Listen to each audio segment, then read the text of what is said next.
안녕하세요. 바란예안교회 전재훈 목사입니다. 하나님이 천지를 창조하셨을 때 아담과 하와를 에덴 동산에 두시고 하나님의 창조 목록들 가운데 선악과와 뱀이 있었다는 사실을 우리는 알지요. 이게 참 하나님의 미스 같아요. 뱀을 만드시다니, 그리고 또 선악과를 두셨다니. 그런데 거기엔 다 하나님의 뜻이 있었겠죠. 근데 우리가 그 선악과에 얽매여서 미처 보지 못하는 것이 있었으니 에덴 동산에는 생명나무가 있었습니다. 그 생명나무의 실과를 먹으면 사람이 영생할 수도 있었지요.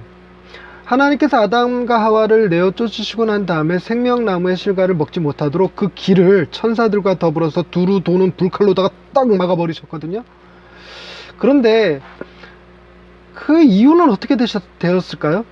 하나님이 과연 생명나무의 실과를 막아놓고 다시는 열지 않았던 걸까요? 우리 생각에 생명나무가 있는 곳으로 가는 길을 우리는 전혀 알지 못하죠.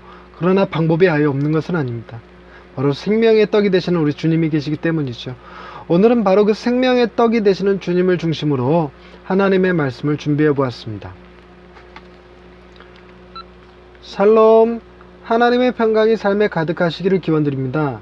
하나님이 천지를 창조하시고 에덴 동산 한가운데 선악을 알게 하는 나무를 두셨죠. 선악과를 먹는 날에는 정령 죽으리라 하시고 아담과 하와에게 먹지 말 것을 명하셨습니다. 에덴 동산에서 살아가던 아담과 하와는 오직 그 나무의 실과만 먹지 않으면 나머지 모든 것에 자유를 얻은 것이었습니다. 하지만 뱀이 하와를 꼬드겨 그 나무의 실과를 먹게 했고 하와는 아담에게도 주어 그 선악과를 먹게 했습니다. 이 일로 그들은 에덴 동산에서 쫓겨나고 말았습니다. 그런데 그들이 쫓겨난 후 하나님이 하신 일이 천사들과 두루 도는 불칼로 생명나무의 길을 지키게 하신 것이었습니다. 즉 에덴 동산에는 선악과 말고도 중요한 나무가 하나 더 있었으니 그것이 바로 생명나무였던 것이죠. 그 생명나무로 통하는 길목을 지키신 이유에 대해 성경은 다음과 같이 기록하고 있습니다. 창세기 3장 22절입니다. 여호와 하나님이 이르시되 보라, 이 사람이 선악을 아는 일에 우리 중 하나같이 되었으니 그가 그의 손을 들어 생명나무 열매도 따먹고 영생할까 하노라 하시고 아멘. 생명나무 열매는 그것을 먹는 자들에게 영생하게 하는 힘을 가지고 있었습니다. 진시황이 그렇게 찾아 헤매던 불로초가 에덴 동산에 있었던 것이죠. 하나님은 당신의 명령을 어긴 아담과 하와를 에덴 동산에서 내어 쫓으시고 생명나무의 열매도 먹지 못하게 만들었습니다. 그 결과 인간은 죽을 수밖에 없는 유한한 존재가 되어버렸죠. 하지만 하나님은 인간의 죄악을 당신의 아들 예수 그리스도를 통해서 십자가에서 해결하셨습니다. 그러면 다시 생명나무의 열매를 먹을 수 있도록 해야 하는데 이미 인간 사회는 에덴을 상실해버려서 그 길을 찾을 수도 없고 알 수도 없는 지경이 되었잖아요. 그래서 하나님은 생명나무의 열매를 다시 우리에게 주어 먹을 수 있도록 예수님을 보내신 것입니다.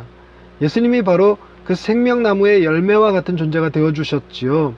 요한복음 6장 35절 말씀입니다.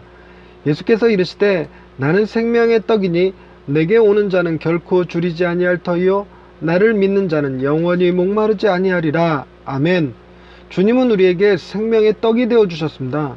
비록 상징적인 개념일지라도 성만찬을 통해 우리는 주님의 살과 피를 나누게 되었잖아요. 주님은 당신의 살과 피를 우리를 위해 내어주심으로 생명의 떡이 되어주셨습니다. 이 떡은 하늘에서 내려 세상에 생명을 주는 것입니다. 예수님을 나의 구주, 나의 하나님으로 고백하는 사람들은 줄이지도 않고 목마르지도 않게 됩니다.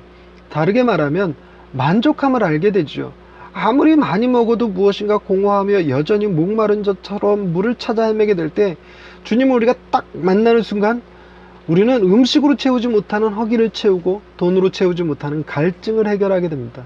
무엇보다 하나님과 단절되고 자연과 단절되었으며 사람과도 하나 되지 못하는 우리의 깊은 갈증을 주님께서 해결해 주심으로 우리는 오직 주님 한 분만으로 만족할 수 있는 사람이 된 것이지요.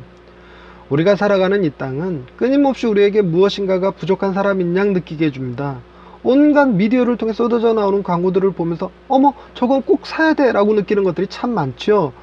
우리가 무엇이 부족한지 전혀 모르고 있었는데 광고는 그것을 끊임없이 알려줍니다. 건강한 사람도 병원에만 가면 환자가 되고 아무리 멀쩡한 사람도 상담하는 사람들을 만나면 성격에 무슨 문제가 있는 것처럼 변하게 됩니다. 아무런 중독이 없어도 중독 전문가에게만 가면 우리는 아주 다양한 중독에 걸려 있다는 것을 알게 됩니다. 아무리 화평한 가족이라도 문제 가정으로 드러나는 일은 아주 쉬운 일입니다. 인꼬 부부도 부부 상담학교에만 가면 무슨 문제가 있는 것처럼 이상한 부부로 둔갑되게 마련이죠. 심지어 신앙도 마찬가지입니다. 오늘날 많은 교회들이 우리 신앙에는 문제가 많은 것처럼 말하고 여전히 하나님께 받아야 할 은혜가 너무나 많은 것처럼 만들어서 감사 대신 부르짖어야 할 것처럼 만들어 놓고 영적으로 온갖 종류의 악한 영도가 싸워 이겨야 할 것처럼 만들어 버렸습니다. 그러나 정작 우리에게 필요한 것은 오직 주님 한 분뿐이십니다. 주님만 계시면 우리의 모든 부족함에도 불구하고 만족할 줄 알게 되고 모든 어려움과 아픔 속에서도 찬양하게 되며 그 어떤 상황에서도 감사를 잃지 않게 해주시지요. 주님이 바로 우리에게 생명의 떡이 되어주신 덕분에 우리는 주님 안에서 가장 안전하며 가장 행복하고 가장 평안한 사람들이 되었습니다.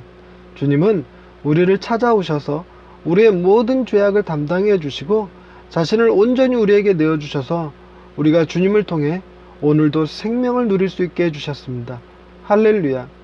우리의 모든 필요를 채우시는 하나님 아버지, 세상이 줄 수 없는 기쁨과 세상이 알 수도 없는 평강을 우리에게 주셔서 감사합니다. 주님 안에서 참된 만족을 누리며 살아가게 하신 하나님의 은혜를 우리는 종종 잊은 채 더 나은 삶이 있는 듯 공허함에 시달리며 여전히 생명나무보다 선악과에 탐닉하며 살아가는 죄를 용서하여 주옵소서. 주님이 지신 십자가만 바라보는 것이 아니라 십자가 위에서 우리를 위해 살이 찢기시고 물과 피를 다 쏟아주시는 주님을 바라보며 그 깊은 사랑에 감격하여 살아갈 수 있게 해 주옵소서. 오늘도 여전히 우리에게 생명을 주시는 하나님을 찬양하오며 예수님의 이름으로 기도드립니다. 아멘. 주님이 우리에게 생명의 떡이 되어주심으로 우리가 만족함을 알게 되었다. 물론 맞는 말이고 옳은 말이기는 합니다만 사실 오늘 하루도 우리는 주님 외에 참 많은 것들을 필요로 하고 살았습니다. 저 역시 차가 문제가 생겨서 차를 고치느라 많은 시간을 허비했고 또 재정적인 낭비도 좀 있었지요. 우리에게 필요한 것이 주님 한 분이 아니라 자동차도 필요하고 돈도 필요하다는 말입니다. 그런데 자동차가 우리에게 만족을 주진 않습니다. 제가 타고 있는 차 조금 지나면 또 망가질 겁니다. 또 내 안에 그 자동차로 인한 스트레스가 생기겠죠. 그리고 그걸 고쳐나가는 과정에서 돈도 작지 않은 스트레스를 주게 될 것입니다. 모든 스트레스들 가운데에서도 그래도 주님이 계셔서 얼마나 다행인가 싶어요. 아무것도 우리에게 만족을 주지 못하는데 주님은 우리에게 만족을 주시잖아요. 오늘도 이렇게 주님을 통해 웃을 수 있고 주님을 통해 기뻐할 수 있고 주님을 통해 나는 참 만족한 사람이야 라고 고백할 수 있는 하루가 되어 참 감사합니다. 여러분들도 주님 안에서 만족하며 살아가실 수 있기를 간절히 축원드립니다. 감사합니다.